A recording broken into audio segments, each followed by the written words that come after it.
ജീവനക്കാർ കൂട്ടവധിയെടുത്തതോടെ പാലക്കാട് ലക്കിടിയിലെ കുഞ്ചൻ നമ്പ്യാർ സ്മാരകത്തിന്റെ പ്രവർത്തനം നിലച്ചു. 16 മാസത്തെ വേതന കുടിശ്ശിക ലഭിക്കാത്തതിനെ തുടർന്നാണ് ജീവനക്കാർ കൂട്ട അവധിയെടുത്തത്. സർക്കാരിൽ നിന്നുള്ള സ്പെഷ്യൽ ഗ്രാന്റ് നിലച്ചതാണ് പ്രതിസന്ധിയായത്. സ്മാരകത്തിലെ 2 സ്ഥിരം ജീവനക്കാരും കലാപീഠം അധ്യാപകരായ 7 പേരും കൂട്ട അവധിയെടുത്തതോടെയാണ് പ്രവർത്തനം പ്രതിസന്ധിയിലായിരിക്കുന്നത്. കഴിഞ്ഞ 16 മാസത്തെ വേതനം ജീവനക്കാർക്ക് കുടിശ്ശികയാണ്. യാത്രാക്കൂലി കണ്ടെത്താൻ പോലും പറ്റുന്നില്ലെന്ന് കാണിച്ചാണ് ജീവനക്കാർ ഭരണസമിതിക്ക് അവധി അപേക്ഷ നൽകിയിരിക്കുന്നത്.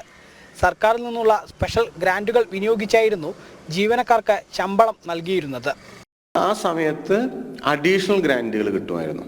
ഈ 5 ലക്ഷത്തിന് പുറത്ത് അഡീഷണൽ ഗ്രാന്റ് കിട്ടുമ്പോൾ ഇവർക്ക് ഈ കുട്ടികളുടെ നിന്ന് ഫീസ് വാങ്ങിക്കാണ്ട് തന്നെ, അല്ലെങ്കിൽ ചെറിയ ഫീസ് തീരെ വാങ്ങിക്കുന്നില്ല എന്നല്ല, ചെറിയ ഫീസ് വാങ്ങിച്ചിട്ട് തന്നെ നമുക്ക് ഈ ചെലവുകൾ മീറ്റ് ചെയ്യാൻ കഴിയുമായിരുന്നു.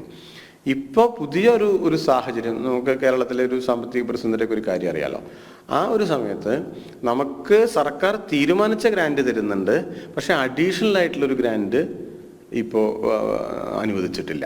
2008 സ്മാരകത്തിൽ തുടങ്ങിയ കലാപീഠത്തിൽ തുള്ളൽ, മൃദംഗം, മോഹിനിയാട്ടം, ശാസ്ത്രീയ സംഗീതം എന്നിവ 200ഓളം വിദ്യാർത്ഥികൾ പഠിക്കുന്നുണ്ട്. അധ്യാപകർ അവധിയെടുത്തതോടെ വിദ്യാർത്ഥികളുടെ പഠനവും നിലച്ചിരിക്കുകയാണ്. ഞാൻ കുഞ്ചൻ നമ്പ്യാർ സ്മാരകത്തിലെ 3ാം വർഷം മോഹിനിയാട്ടം വിദ്യാർത്ഥിനിയാണ്. സ്മാരകത്തിലെ ടീച്ചേഴ്സിന് 1 വർഷത്തോളമായി സാലറി പെൻഡിങ് ആണ്. പെൻഡിങ് ആയിട്ട് പോകുന്നവർ വളരെ ജെനുവിനായിട്ടാണ് ക്ലാസ്സസ് എടുത്തിരുന്നത്.